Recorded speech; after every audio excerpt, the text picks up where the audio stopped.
کہتے ہیں تمام کے تمام صحابہ حضور کے مرید ہیں، فاروق اعظم حضور کی مراد ہے۔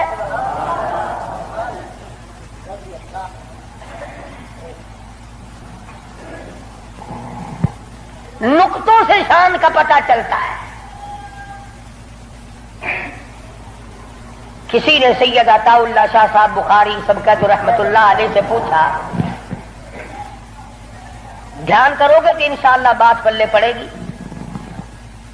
کسی نے شاہ جی مرحوم سے پوچھا کہ حضرت سیدہ خدیجہ رضی اللہ تعالی عنہا کا درجہ بڑا ہے یا سیدہ عائشہ صدیقہ رضی اللہ تعالی عنہا کا درجہ بڑا ہے؟ دونوں نبی کی گھر والی ہیں۔ سب سے پہلی گھر والی حضور صلی اللہ علیہ وسلم کی ازواج مطہرات میں سے سیدہ خدیجہ ہیں، جن کے پیٹ سے اللہ پاک نے حضور کو 4 بیٹیاں دی، 2 بیٹے دیے، دونوں بیٹے اسی وقت اللہ نے بلا لیے۔ اور اس میں بھی بڑی حکمت تھی کہ ایک لڑکی کی نسل آگے اللہ نے چلائی۔ دیکھ لو آج تمہارے سامنے کیا کیا فرقہ بندی، اگر نبی کا بیٹا زندہ رہتا تو کیا بنتا؟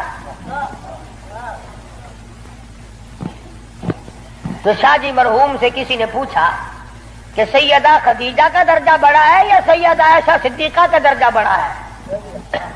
تو شاہ جی مرحوم نے جواب دیا کہ ترازو تو میرے پاس نہیں جو میں درجوں کو تول لوں، اتنی بات معلوم ضرور ہوتی ہے کہ خدیجہ محمد ابن عبداللہ کی بیوی ہے اور عائشہ صدیقہ محمد الرسول اللہ کی بیوی ہے۔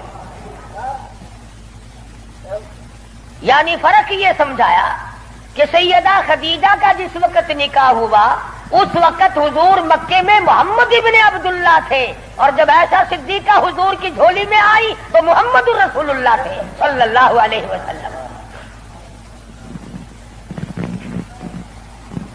ایک دن سیدہ عائشہ صدیقہ اور سیدہ فاطمہ الزہرا رضی اللہ تعالی عنہا خالہ بھانجی بیٹی ماں بیٹی بیٹھی ہوئی تھی۔ آج ہماری عورتیں تو دنیاوی ضروریات کی گپیں ماریں گی، تیرا سوٹ کیسا، میرے جوتے کیسے، تیری چوڑیاں کیسی، تیرا زیور کیسا، تیرا خامن کیسا، تجھے کتنا خرچہ ملتا ہے۔ نبی کریم صلی اللہ علیہ وسلم کے گھرانے کا حال دیکھو۔ سیدہ فاطمہ الزہرا اور سیدہ عائشہ صدیقہ میں گفتگو چل پڑی۔ فاطمہ الزہرا رضی اللہ تعالیٰ عنہ فرمانے لگی، امی جان میرا درجہ بڑا ہے، میں نبی کی بیٹی ہوں، آپ صحابی کی بیٹی ہیں۔ میں نبی کی بیٹی ہوں بلکہ امام الانبیاء کی بیٹی ہوں، شہنشاہ کائنات صلی اللہ علیہ وسلم کی بیٹی ہوں، آپ ابو بکر صدیق کی بیٹی ہیں۔ ذہانت تو دیکھیے، علم تو دیکھیے عائشہ صدیقہ رضی اللہ تعالی عنہا کا۔ خدا کی قسم، جس کو خدا کے سلام آئے، جن کو جبریل کے سلام آئے، حضور جن کی جھولی میں ہو تو قرآن اترے۔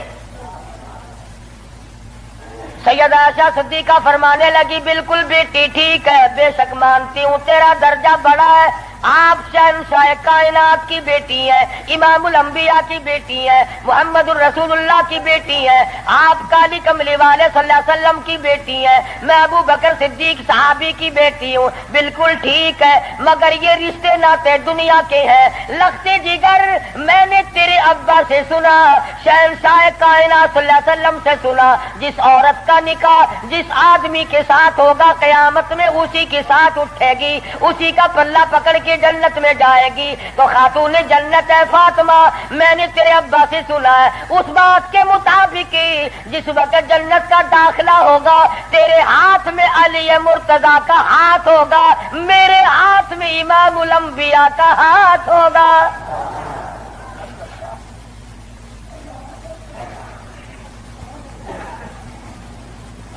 میں اپنے خامن کے ساتھ جنت میں جاؤں گی، آپ اپنے خامن کے ساتھ جنت میں جائیں گی۔ تو ان حضرات کے یہاں تو گفتگو بھی اس قسم کی تھی۔ فاروق اعظم رضی اللہ تعالی عنہ آپ صلی اللہ علیہ وسلم کی مراد مانگ کے لیا، ایسے وقت میں مانگا جب مسلمان پریشان تھے۔ مسلمانوں کو اپنا ایمان اظہار کرنے کا موقع نہیں تھا، مخفی اسلام رکھتے تھے۔ یہ اسلام کا شیر آیا، بہادر آیا تو تمام صحابہ کرام، بعض نے لکھا ہے جس دن فاروق اعظم مسلمان ہوئے اللہ کی دھرتی پہ آسمان کے نیچے کل 14 مسلمان تھے، اور ایک روایت یہ ہے کہ 39 مرد عورت پہلے تھے، 40 میں فاروق اعظم ہیں۔ پھر بھی لمبی چوڑی کوئی بات نہیں، اور ایمان لانے کا سبب بھی بڑا عجیب بنا ہے۔ کفر میں بڑے پکے تھے، پکا آدمی ہر جگہ پکا ہوتا ہے، ڈھلا آدمی ہر جگہ ڈھلا ہوتا ہے۔ ایک دن بت کی پوجا کر رہے تھے، اس بت میں سے آواز آئی، اتنا بڑا آدمی ہو کر تیری مت ماری گئی، مجھ پتھر کو پوج رہا ہے، خدا کی پوجا کر۔ حضور صلی اللہ علیہ وسلم کے بارے میں خیال ہوا کہ یہ شاعر ہے، قرآن کریم پڑھتے ہوئے سنا، تردید ہوتی چلی گئی۔ کفار مکہ اکٹھے ہوئے، کہنے لگے نبی کی تحریک کو ختم کرو، نبوت کو قتل کر دو، امام الانبیاء صلی اللہ علیہ وسلم کو قتل کر ڈالو، یہ تحریک ختم ہو جائے گی، دین ختم ہو جائے گا، اسلام ختم ہو جائے گا۔ مشورہ ہوا آپس میں بیٹھ کر اس کام کو کون کرے۔ سارے مکے والوں نے اتفاق کیا خطاب کا بیٹا کر سکتا ہے۔ پتا چلا کہ کافر بھی بڑا بہادر شمار کرتے تھے، اپنے ذمے لے لیا، تلوار لی، چل پڑے قتل کے پروگرام سے، ارادے سے۔ صحابی راستے میں ملے، انہوں نے تیور بدلے ہوئے دیکھے تو گھر کا راستہ پھیر دیا، کہا کہ تیری بہن اور بہنوئی دونوں مسلمان ہو چکے ہیں، تمہارے گھر میں دین داخل ہو چکا ہے۔ اسی وقت طبیعت میں مزید جلال آ گیا، میرے گھر میں دین آ گیا، ایمان آ گیا، اسلام آ گیا۔ دروازے پہ جا کے دستک دی، دروازہ زور سے کھٹکھٹایا، بہن سمجھ گئی میرا بھائی آ گیا جو ابھی کفر میں ڈوبا ہوا ہے۔ صحابی قرآن کریم پڑھا رہا ہے، میاں بیوی کو یاد کرا رہا ہے۔ آج میاں بیوی تو مل کر کیا قرآن یاد کریں گے، اولاد کو قرآن کریم پڑھانے کے لیے آج کا مسلمان تیار نہیں۔ صحابی کو چھپا دیا، اندر داخل ہوئے، پوچھا تم کیا کر رہے تھے، کیا پڑھ رہے تھے؟ فوراً جواب دیا اور کہہ اٹھے تجھے کیا مطلب ہے؟ پکڑا ہے بہنوئی کو، مارا مارا، مار مار کے بے ہوش بنا دیا۔ بہن اٹھی، کہنے لگی ہے عمر آج کیا اپنی بہن کو بیوہ کرنے کا ارادہ ہے؟ اجاڑنے آئے ہو، بسے ہوئے گھر کو برباد کرنے آئے ہو۔ بہنوئی کو چھوڑ دیا، بہن کو پکڑ لیا، اتنا مارا اتنا مارا، ناک سے خون جاری، آنکھوں سے خون جاری، منہ سے خون جاری، مارا ہے اپنے دین کی وجہ سے۔ اللہ پاک نے بہن کو توفیق دی، وہ کہنے لگی ہے عمر دل سے نکال دی یہ بات کہ مار مار کے توحید کی امانت میرے سینے سے نکال دو گے، یہ تو خون کے قطرے قطرے میں بسی ہوئی ہے، رگ و ریشوں میں بس چکی ہے، تو مارتا تھک جائے گا، میں مار کھاتی نہ تھکوں گی۔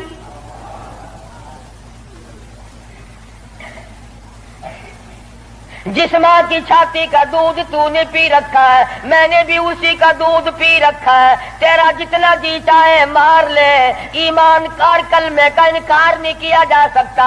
اس لیے شاعر کہتا بہن بولی عمر ہم کو اگر تو مار بھی ڈالے، شکنجوں میں کسیا بوٹیاں کتوں پہ نچوا دے، جو تیرا جی چاہے کر گزر، میرے ایمان کی یہ کیفیت ہے، ہم اپنے دین حق سے ہرگز پھر نہیں سکتے ہیں، بلندی معرفت کی مل گئی ہے گر نہیں سکتے۔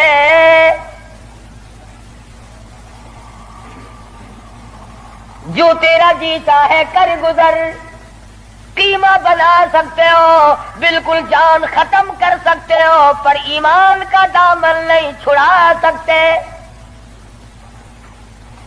عورت ذات اور حالت یہ ہے، ذہن سے نام حق، آنکھوں سے آنسو، منہ سے خون جاری، عمر کے دل پہ اس نقشے سے عبرت ہو گئی تاری۔ سوچتے ہیں میرے سامنے کبھی بولی نہیں، آج کیسے بول رہی ہے، کیا بات ہے؟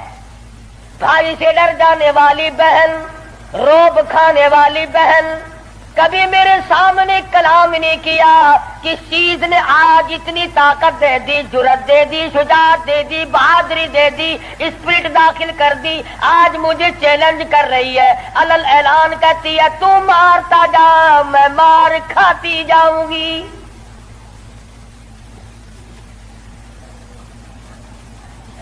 پیچھے کو ہٹ کر بیٹھ گئے اور کہنے لگے کہ فاطمہ میری بہن، اب تو وہ دکھا دے تم کیا پڑھ رہی تھی۔ ایسے وقت میں بھی قرآن کریم کا تقدس ملحوظ ہے۔ پاکستان کے مسلمانوں، تم نے اخبارات میں پڑھا سنا، شرم نہیں آئی؟ 15 شہروں میں قرآن کریم کی توہین کی گئی، اللہ کے قرآن پہ پخانے کیے گئے، گندگی میں پھینکا گیا، جلایا گیا۔ آج اللہ کا قرآن میرے تیرے دروازے پہ کرلاتا پھرتا ہے، روتا پھرتا ہے، اور مسلمانوں ہے کوئی میرا، او لوگوں میری توہین ہو گئی۔ اس کا وارث کون بنے؟ قرآن کریم کے وارث مدینے کے قبرستان میں سو گئے۔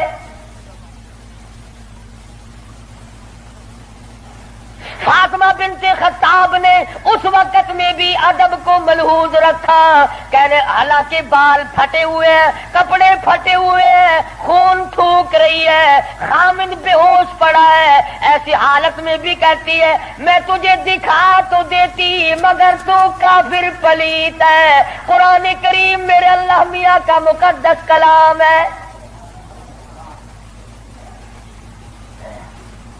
عورت ذات ہو کر ایسے وقت میں بھی بالکل پرواہ نہ کی۔ آج ہم قرآن مجید کی جھوٹی قسمیں کھانے کے لیے تیار ہیں، اس کو تعویذ گنڈوں میں استعمال کرنے کو تیار ہے، مر جائے کوئی میت کی بغل میں رکھ کر قبر تک لے جانے کا مشغلہ بنا لیں گے۔ اور قرآن کریم کے وارث کہاں گئے؟ قرآن کریم کے مالک کہاں چلے گئے؟ جو یوں پوچھے بے ادبی کرنے والوں تم کون ہو؟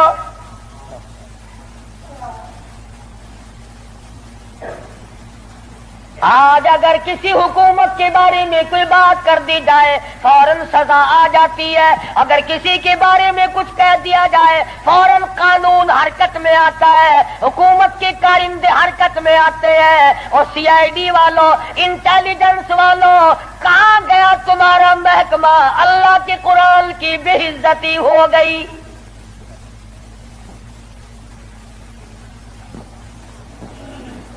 جاؤ فاطمہ بنت خطاب کی قبر سے جا کے پوچھو، لہو تھوک رہی ہے، خامد بے ہوش پڑا ہے، بھائی نے سر کے بال پکڑ کے مارا ہے۔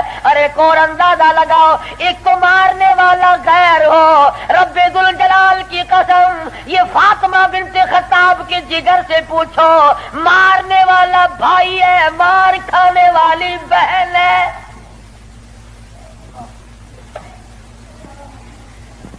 چوری نہیں کی، ڈاکہ نہیں مارا، گناہ کوئی نہیں کیا، قصور کوئی نہیں کیا، قرآن کریم کیوں پڑھتی ہے؟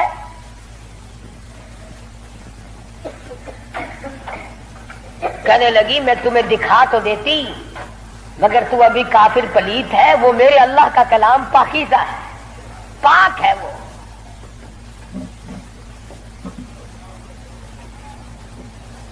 دیکھوں گا ضرور، میں پاک کیسے ہو سکتا ہوں؟ کہنے لگی پانی لاتے، اندازہ لگاؤ قربان جاؤں فاطمہ بنت خطاب تیری ایک ایک ادا پہ روتی جاتی ہے، خون تھوک رہی ہے، پانی لا رہی ہے، اور پانی لا کر کے بھائی کے اوپر پانی ڈالتی جاتی ہے، خون بھی تھوک رہی ہے، آنسو بہا رہی ہے، اور آسمان کی طرف چہرہ اٹھا کر یوں چپکے سے جھولی پھیلا دی، الہی باہر کو میں دھو رہی ہوں، اندر کو تو پاک کر دے۔ باہر پانی ڈالنا میرا کام ہے، اندر کو صاف کر دینا یہ تو تیرا کام ہے۔ غسل کرا دیا، قرآن کریم کا ورقہ ہاتھ میں دے دیا، تم سارا قرآن کریم پڑھتے ہو سنتے ہو مگر مردوں کے لیے، آج عدالت میں قرآن کریم کے لیے جگہ کوئی نہیں، کچہری میں جگہ کوئی نہیں، مارکیٹ میں جگہ کوئی نہیں، محلے میں جگہ کوئی نہیں، میری تیری شادی میں قرآن کریم کا پوچھنے والا کوئی نہیں، ایوان صدر میں پوچھنے والا کوئی نہیں، کسی معاملے میں قرآن کے جاننے ماننے والا کوئی نہیں۔ ادھر آ، فاروق اعظم نے ایک آیت پڑھی، صرف ایک آیت پڑھی،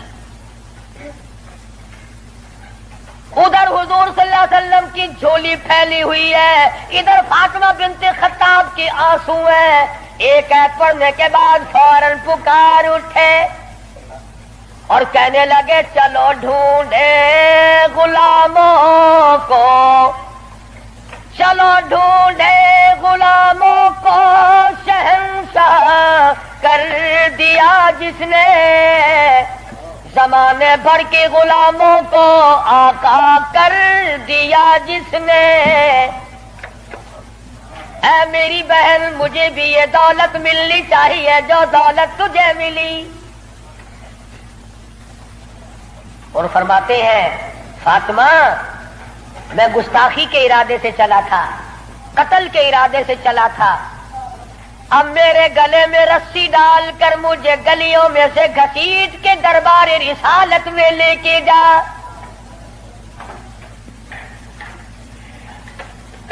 سجدہ شکر کیا بہن نے، الہی تیرا شکر ہے میرے بھائی کو ہدایت ہو گئی، میں اپنی مار بھول گئی، میں اپنا دکھ بھول گئی، اپنی پریشانی بھول گئی، زخموں کو بھول گئی، اے میرے اللہ تیرا لاکھ لاکھ شکر ہے میرے بھائی کو اسلام کی دولت مل گئی۔ دربار رسالت میں سب قید صلی اللہ علیہ وسلم میں حاضر ہوئے، اسلام سے مشرف با اسلام ہوئے، حضور صلی اللہ علیہ وسلم نے وضو فرمایا، نماز کی نیت باندھنے لگے۔ فاروق اعظم نے پوچھا کیا کرو گے؟ کہ نماز پڑھوں گا۔ عرض کیا نماز کیا چیز ہے؟ فرمایا میرے اللہ کا حکم ہے، میرے اللہ کی یاد ہے، عبادت ہے۔ کھاتا نا آخر فاروق ہلکی سے تو نہیں مانگی تھی کالی کملی والے نے صلی اللہ علیہ وسلم۔ بہادر بول اٹھا میرے آقا، وہ دن گئے جب آپ کوٹڑی میں نماز پڑھا کرتے تھے، چھپ چھپ کر نماز پڑھا کرتے تھے، یہ آج سے پہلے کی باتیں تھی۔ ساری دنیا حرم میں عبادت کرے، بیت اللہ میں عبادت کرے، آپ کوٹڑی میں نماز ادا کرے کیوں؟ اسی وقت چلو بیت اللہ میں نماز ہوگی۔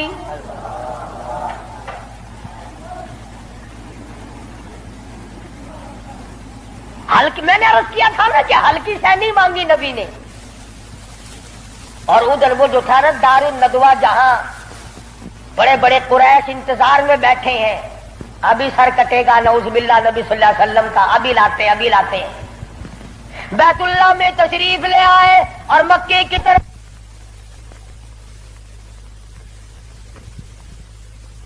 بچے دوڑے لو بھی کام بن گیا۔